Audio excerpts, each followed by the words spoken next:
Okay, we are rolling. We are rolling, brother. Champions of Champions boxing talk here. Well, it's looking more and more likely, isn't it, that Anthony Joshua will fight Oleksandr Usyk for the heavyweight titles that Anthony Joshua possesses. What do I think about this development? You see, I've always thought that this fight is a potential systematic banana skin. I don't mean, like where you could get hit by a lucky punch.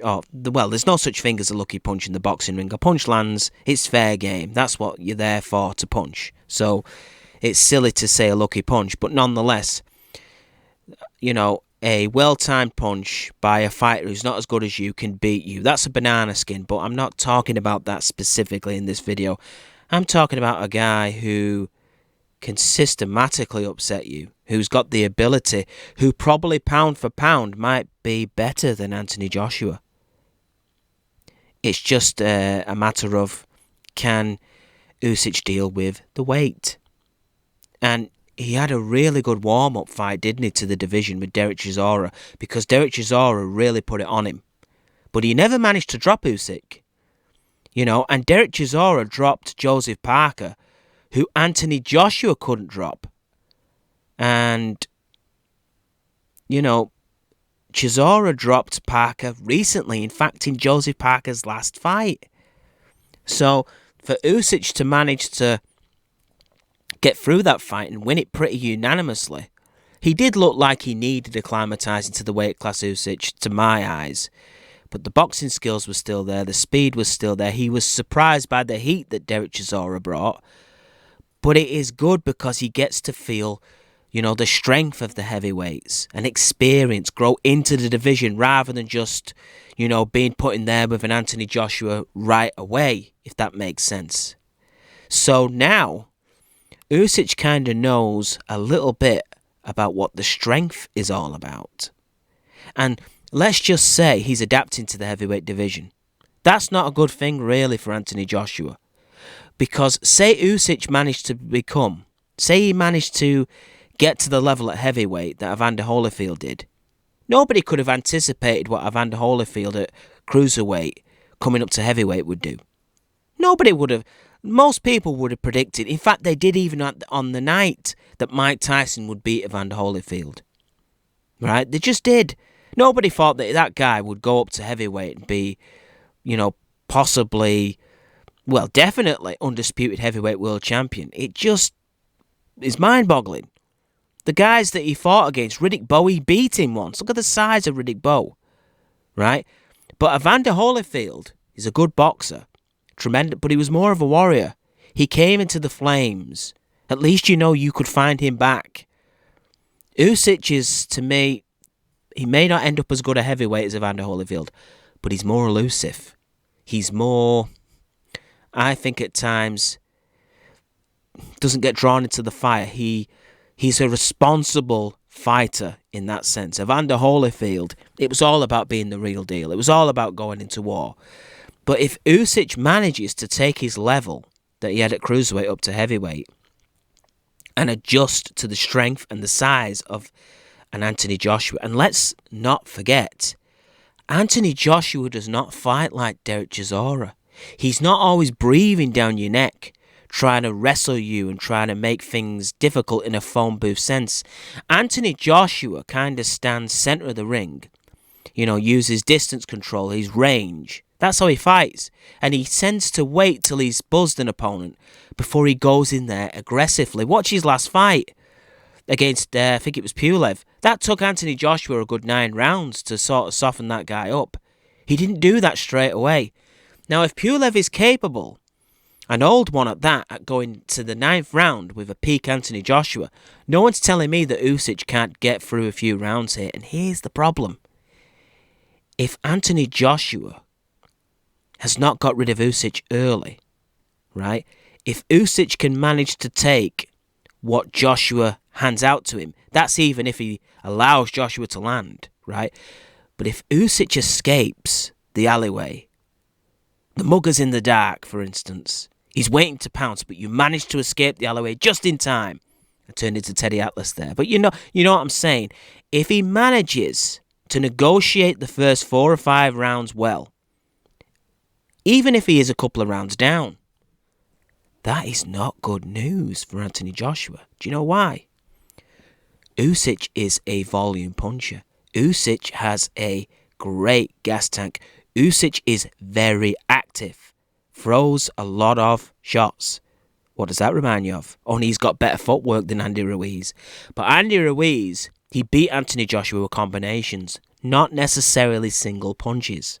Right? The first hook he landed, I think it was a left hook on the top at the side of Anthony Joshua's temple. Yeah, that threw Joshua from the rest of the fight.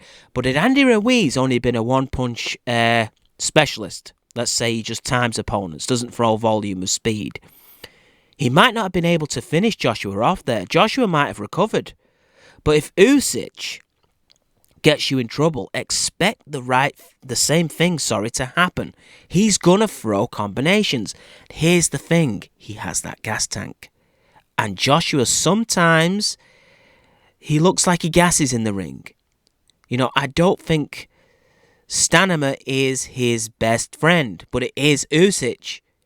If Joshua doesn't lean on Usyk, make it uncomfortable for Usyk, make Usyk use some of that gas tank, then Joshua may be in a bit of trouble if he doesn't use that size and strength. But here's the thing, that is not Joshua's game, really.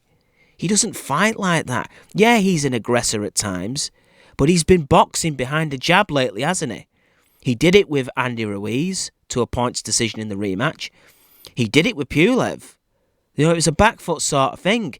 And let's not forget, Usyk did not beat Tony Bellew. He retired him. Don't think for 1 second that Usyk doesn't have the power to hurt Anthony Joshua. And here's another confusing thing. This guy has pedigree. He's pound for pound pedigree on top of the mountain. This guy jumps on top of the mountain in terms of pedigree, and then he wants a stepladder so he can get even higher. Turned into Teddy Atlas again then, didn't I? But you know what I'm saying? He's also a switch hitter. Southpaw, righty, you name it, expedextrous, I think Dwyer calls these guys. Shout out to Richard Dwyer. But he's got a ring IQ. If he can get through the early rounds against Anthony Joshua, he could be in business. I could see a scenario where he could stop Joshua late. Just through his volume, his surprise element of his ability to switch, that ring IQ, being able, because he'll have fast hands against Joshua, being able to hit Joshua perhaps with shots that you don't see coming. So my advice to Joshua would be, put it on the guy early. Sort of, don't be tentative. There's fighters you can fight on the back foot against. Andy Ruiz is not a seek and destroyer, really. He's better when you come to him. Watch his fight against Chris Arreola. Once Arreola started coming into Andy Ruiz's range, Andy Ruiz with them fast hands was able to put combinations and counter combinations at that. Right? Same a little bit. Well, Pulev is a different fighter to Andy Ruiz, but he's mainly known for his jab. He's not known really to, knock you out with one punch, a la Deontay Wilder, Mike Tyson. That's not his game. So Joshua could he's got the reach. He could beat those guys to the jabs. He can counter them. He can work on the back foot, use his range, his distance. Against Usyk, I think Usyk will be happy if Joshua is just tapping him here and there in the first 4 or 5 rounds, because Usyk is a multiple 12-round fighter. He'll be happy if Joshua is having to work a bit in the early stages, not putting too much damage on Usyk's smaller body or leaning on him, but that Joshua is getting tired round by round himself.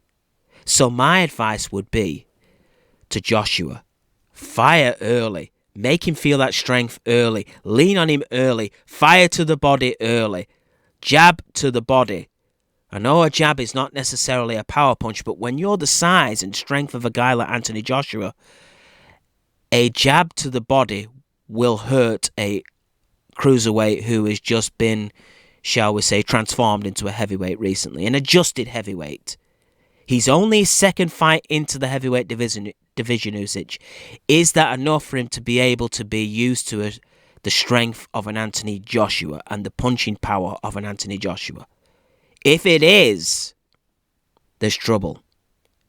Even if he isn't, if Joshua doesn't make him feel that strength early, which, as I said, Joshua is feeling his way into fights more now than he used to do. He can't let Usyk get comfortable and feel his way into a fight. By Joshua trying to feel his way into the fight, he may let the chess player feel his way into the fight. Right? By Joshua asking Usyk for a game of cards early on, Usyk might say, yeah, let's play poker. Turned it to Teddy Atlas for a third time tonight. But you know what I'm saying? Joshua, you have to fight to your strengths. Joshua's strength, power, size, good jab, excellent uppercut. If you can get him up against that rope and apply some uppercuts and, a left hook here and there, I think he could potentially stop this fight in the first 4 or 5 rounds. But if Usyk can absorb it, and if Joshua doesn't apply it, I could see it being reversed and Usyk maybe stopping Anthony Joshua late on. As Joshua gasses and he is hit by shots he can't see from which angles. Right? And when you're exhausted, punches hurt more. So suddenly a cruiserweight's punch becomes as hard as a heavyweight's punch. A stone thrown at a cracking statue will make it falter. Teddy Atlas for the 4th time, but you know what I'm saying? As Joshua gets tired, a jab from a cruiserweight becomes tougher. A power punch becomes deadly, and multiple ones at that. Tony Bellew, yes, is not a heavyweight, but Usyk in that fight proved that he can punch. There were some people thinking that Usyk would completely outbox Bellew, tippy-tappy his way to a decision. But he's shown some dynamite there. And even if he doesn't drop Joshua, if he landed the same punch, he'd hurt Joshua. If he landed on Joshua the way he landed on Tony Bellew, he'd still hurt Joshua. He'd hurt anyone in the world. Right? And he's got the ability to set those shots up. Again, he's pound for pound material. Joshua is a great heavyweight, but is he top 10 pound for pound? Sometimes your pound for pound talent can overcome your disadvantage with size. Who has proven that down the years? Manny Pacquiao. He's the smallest guy in every single fight he fights in, but pound for pound, he is equal, if not better, than his opponent. So he beats him. He's much better pound for pound than Cotto, Hatton and Furman and whatnot, and that makes him overcome the size. If Usyk manages to heighten that pound, let's call it the $ pound for pound list, Teddy Atlas for a 5th time. You know what I'm saying? If the pound for pound in Usyk is stronger than the size and strength of Joshua, Joshua is in trouble. So I've give you a whole melee of what this fight could look like. If it gets signed, sealed and delivered, there will be a breakdown further down the road as we see these guys in training camp. I'll be right there with you guys. I hope that you found this entertaining today. And this is Champions of Champions Boxing Talk. I'm out, brother.